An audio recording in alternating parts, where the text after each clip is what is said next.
asalaamaaleykum wa rahmatullahi taala wa barakaatu. ñu fas yéene yeggale ñaareelu partie bi ci liñ doon waxtaane te muy téere Sëriñ Suhaybu Mbàkke bi nga xamante ne mooy Tuhfatu Niswaan. bismillah. moom yonent bi lu mu fi doon def nee na boroomam moo ko fi yónni woon mu ni xamal li nu war.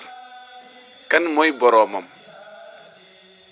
nee na boroomam mooy yàlla tabaaraka wa taala. kan mooy yàlla tabaaraka wa taala? laaj ko sa baay. kan mooy yàlla tabaaraka wa taala?